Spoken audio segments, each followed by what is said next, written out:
अब आतंकवाद के बारे में एक जो शब्द है वो शब्द है कि सभी मुसलमान आतंकवादी नहीं होते, पर सभी आतंकवादी।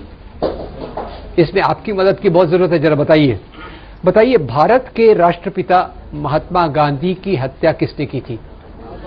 नाथूराम गोडसे। कौन से धर्म का था? 1984 में भारत की प्रधानमंत्री इंदिरा गांधी की हत्या किसने की थी? जसवंत सिंह, बेअंत सिंह, कहर सिंह, ये तीन नाम में से दो नाम कोई तो भी थे। सिख बॉडीगार्ड। 1991 में राजीव गांधी की हत्या किसने की थी? धानु नाम की एक लड़की, धानु नाम की लड़की तमिल लिट्टे नाम के ग्रुप से जुड़ी थी, राइट। 1958 में श्रीलंका के प्रधानमंत्री SW बद्दार नायके की हत्या एक बुद्ध भिक्खु ने की। लास्ट पॉइंट, सन 2006 में नॉर्वे में एंडर्स बर्लिंग ब्रेविक नाम के एक नौजवान ने 86 लोगों को मौत के घाट उतार दिया। ये एंडर्स बर्लिंग ब्रेविक कौन से धर्म का होगा? क्रिश्चियन धर्म का। तो बताइए पहला आतंकवाद को किसको हमने देखा? एक हिंदू 1984 में, सिख 1991 में, हिंदू धानु नाम की लड़की, उसके बाद बुद्ध भिक्खु और उसके बाद क्रिश्चियन। तो बताइए आतंकवादी केवल एक धर्म में से आए हैं या प्राय सभी धर्मों से आए हैं? नंबर 2, ये आपकी ओपिनियन में चाहता हूं, आतंकवादी धर्म के कारण आए हैं या राजनीति के कारण आए होंगे? राजनीति के कारण। नंबर 3, बताइए दुनिया में कोई मां अपने पेट से आतंकवादी को जन्म देती है क्या? मां तो एक प्यारे बच्चे को जन्म देती है, वो बच्चा आगे जाके या तो आतंकवादी बनता है या बनाया जाता है।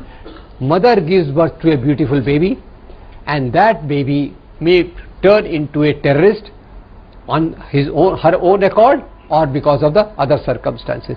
तो ये क्यों बनता है आतंकवादी कोई?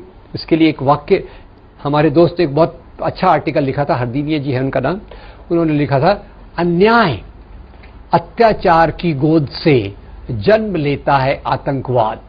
Terrorism gets born from the womb of injustice.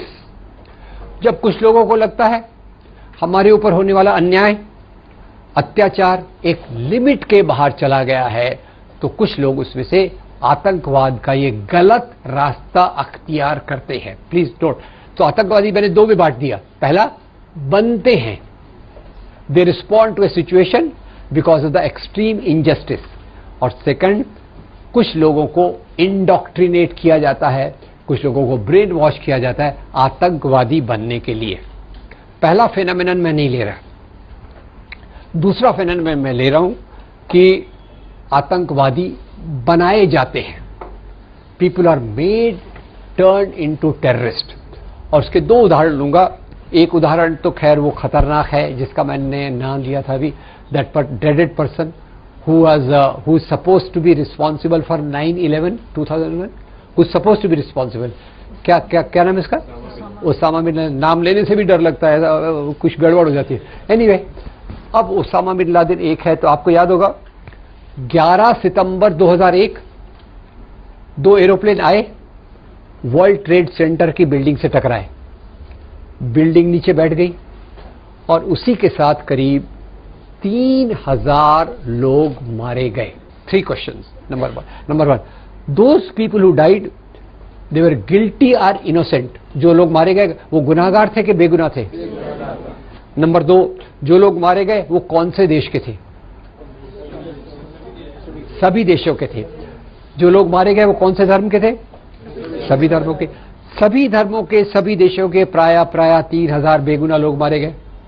उसके बाद ओसामा बिन लादेन टीवी पे दिखा और ओसामा बोलता है मैं बहुत खुश हूं, आई एम वेरी हैप्पी, ये हुआ, this act has taken place. वो बोलता है ऐसा और होना चाहिए, ये जिहाद है। अब मैं बोलता हूं कि भाई बताइए ओसामा बिन लादेन खुश हो रहा है किस बात पे? He is becoming happy on what ground? कि that 3000 innocent people have died. तो मेरा सवाल है, बताइए दुनिया का कोई धर्म बेगुनाह लोगों को मारने की इजाजत देता है क्या? नहीं देता। दुनिया का कोई भी धर्म बेगुनाह लोगों को मारने की इजाजत नहीं देता। इस्लाम बेगुनाह लोगों को मारने की इजाजत देता है क्या? नहीं। सब लोग नहीं बोल रहे, पर मेरे ख्याल से नहीं होना चाहिए।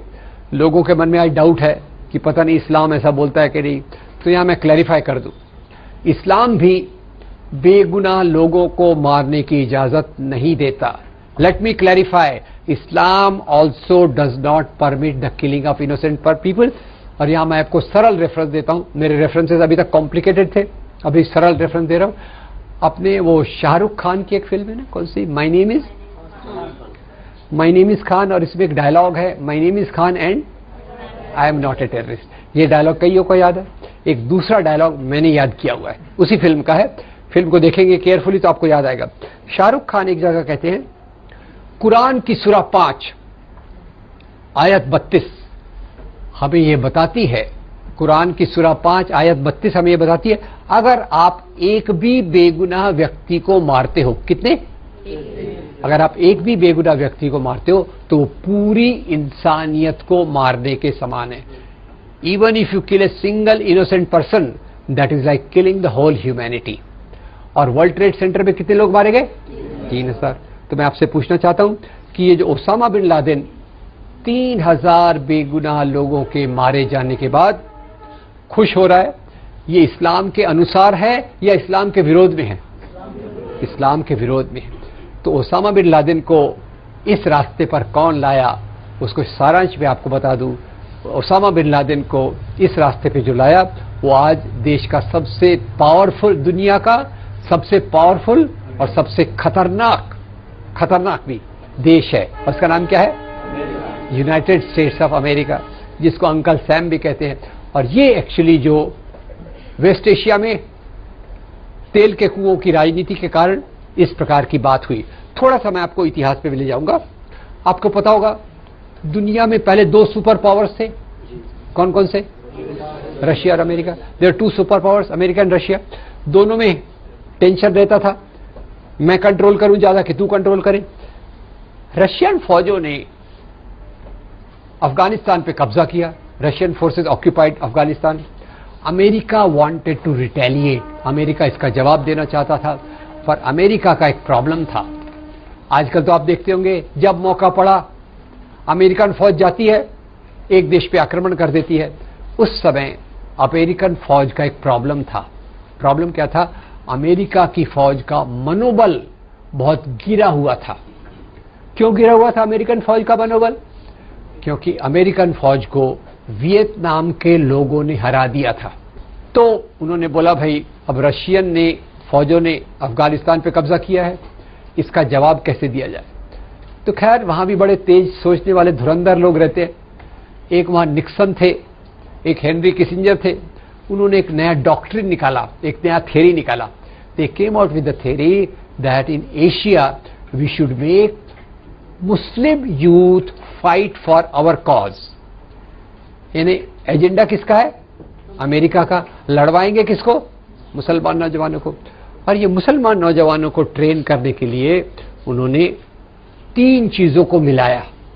3 फैक्टर्स केम इन। नंबर 1, पाकिस्तान में कुछ मदरसे, उन मदरसों में उन्होंने सऊदी अरेबिया का एक इस्लाम का वर्जन लाया, जो टोटल तरीके से आक्रामक और एक खतरनाक तरीके की हिंसा करने की बात करता है। और तीसरा, इस सब के पीछे जो पैसा दिया, वो पैसा दिया अमेरिका ने। मैंने इसको रिसर्च करके लिखा है। अमेरिका ने $8,000 मिलियन और 7,000 टन हथियार ये अल कायदा को मुहैया कराए, जिसकी मदद से अल कायदा ने अलग अलग आक्रमण किए, रशियन विरोधी फौजों के साथ मिले और रशियन फौजों को हरा दिया। और इसमें 2 शब्दों को डिस्टॉर्ट किया गया। मुसलमान नौजवानों का ब्रेन वॉश किया गया, इस्लाम के नाम पे ब्रेन वॉश ऐसा किया गया कि देखो भाई, कि जो लोग तुम्हारे विचार को नहीं मानते, पहले तो कहा गया जो लोग अल्लाह को नहीं मानते वो काफिर है। फिर कहा गया जो लोग तुम्हारे से डिसएग्री करते वो काफिर है। तो रशियंस को उन्होंने काफिर कहा। और काफिर शब्द का मतलब भी बहुत अलग अलग तरीके से देखा जाता है। काफिर शब्द का वास्तविक मतलब है सच्चाई को छुपाने वाला। ये काफिर का ओरिजिनल मतलब है। ये वर्ड कैसे आया था आपको पता होगा। मोहम्मद साहब इन्होंने जब शुरुआत की तो पुराने कबीलों से लोग मुसलमान बन रहे थे। कबीले का समाज था, कबीले के समाज से लोग इस्लाम को स्वीकार कर रहे थे, और वो जब मुसलमान बन रहे थे तो पुराने कबीले के लोग उनको पीछे से वार करते थे, छुप के वार करते थे, उनको वास्तव में काफिर कहा जाता था। आई विल स्टॉप हियर, ये वर्ड थोड़ा आप क्लियर कर लीजिए। काफिर का शब्द बहुत पॉपुलर है। शब्द ऐसा माना जाता है कि जो मुसलमान नहीं है वो काफिर है। ये गलत बात है। काफिर शब्द का मतलब है जो सच्चाई को छुपाए।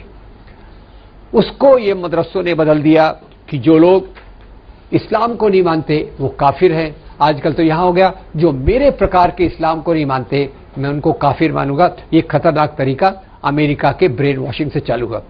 उसके बाद कहा गया कि जो काफिर है, जैसे रशियन फौज काफिर है, काफिरों को मारना जिहाद है, ऐसा उनको ब्रेन वॉश किया गया। आपको बता दूं जिहाद के एक्चुअली मतलब बहुत गहरा है, मतलब बहुत अच्छा है। जिहाद का वास्तविक मतलब है अपनी आत्मा की शुद्धि करना, अपने आप को अच्छे तरीके से समाज में रखना, बुराइयों के खिलाफ लड़ना, ये जिहाद का वास्तविक मतलब है। इन्होंने बता दिया कि भाई जो लोग तुम्हारे विचार को नहीं मानते वो काफिर है, काफिरों को मारना जिहाद है। और अगर तुम जिहाद करते समय मारे गए तो कहां जाओगे? जन्नत में जाओगे। और धर्म युद्ध करते समय मारे गए तो कहां जाओगे?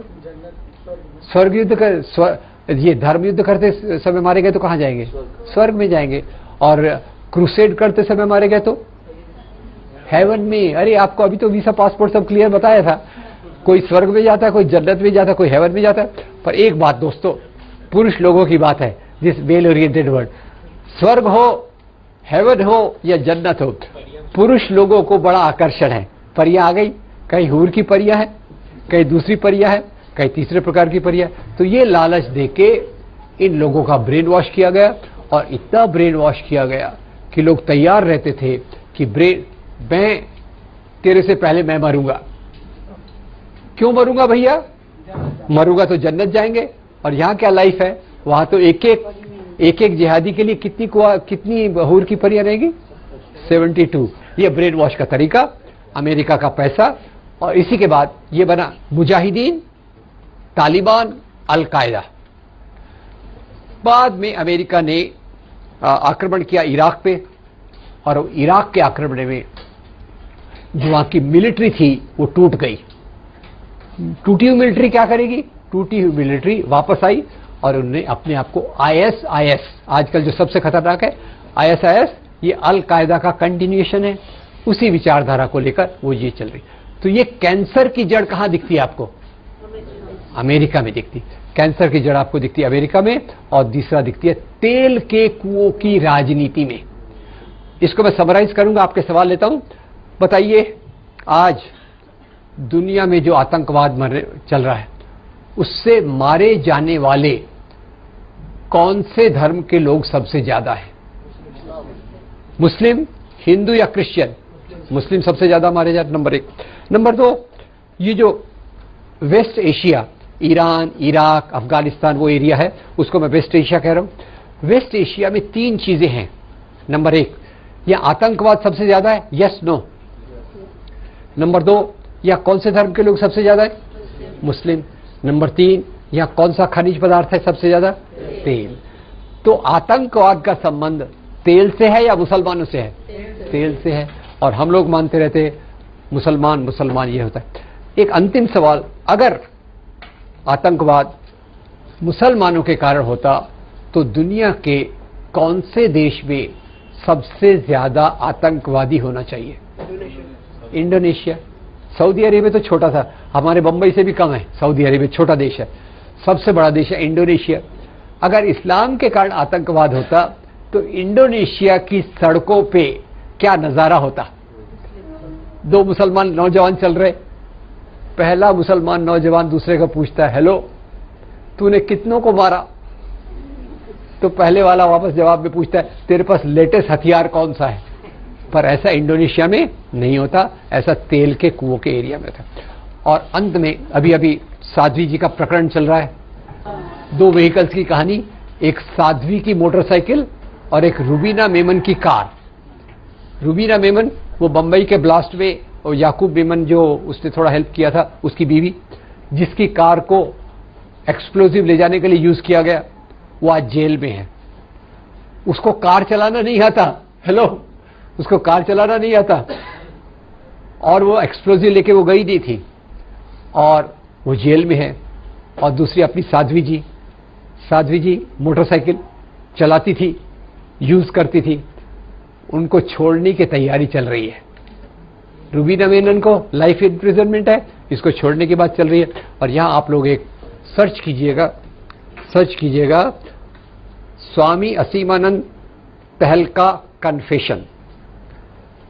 स्वामी जी पकड़े गए, और जब वो पकड़े गए, उनके पकड़े जाने के बाद वो जेल में थे, हैदराबाद के आसपास कहीं। तो जेल में क्या हुआ, ये बड़ा रोचक कहानी है। जेल में एक नौजवान था, मुसलमान नौजवान, उसका नाम था कलीम। अब कलीम जब था तो कलीम ने देखा भाई स्वामी जी तो बड़े पवित्र इंसान दिख रहे, अब दिखने में और सच्चाई में फर्क होता है ना, तो वो उनकी सेवा करने लग गया, चाय लाना, ये करना वगैरह वगैरह। तो स्वामी जी इस पे बहुत खुश हो गए। एक दिन स्वामी जी ने उसको पूछा, बेटा कलीम, तू जेल में कैसे? तो कलीम बोलता है, स्वामी जी आपको क्या बताऊं, मैं छोटा मोटा चोर हूं, जेल में आना जाना चलता रहता है। पर स्वामी जी 6 महीने पहले मक्का मस्जिद के ब्लास्ट के कारण मुझे पकड़ा गया था। शाम हो गई, कलीम चला गया, स्वामी जी का इंसानियत जाग गई। वो बोले, यार मक्का मस्जिद का ब्लास्ट तो अपन ने करवाया, पकड़ा गया कलीम। उन्होंने मैजिस्ट्रेट को बुलाया और पूरा स्टेटमेंट दे दिया। संकट मोचन के ब्लास्ट के बाद हमने डिसाइड किया कि बॉम्ब का जवाब बॉम्ब से देंगे। ट्रेनिंग सेंटर बनाए और वो सब जगह पे हैदराबाद, मक्का मस्जिद, अजमेर, समझौता एक्सप्रेस, मालेगांव ब्लास्ट करवाए। इसका पूरा कन्फेशन मैंने एक बुक में भी दिया है, तहलका की वेबसाइट पे भी आपको मिल जाएगा। तो ये दोस्तों आतंकवाद की कहानी है। आतंकवाद का धर्म के नैतिक मूल्यों से कोई लेना देना नहीं है। ये एक राजनीति का अभिव्यक्ति है, this expression of politics. On one side the politics of oil, on the other side politics of Hindu nationalism. These are the 2 things because of which terrorism is going on today. अगर ये पॉइंट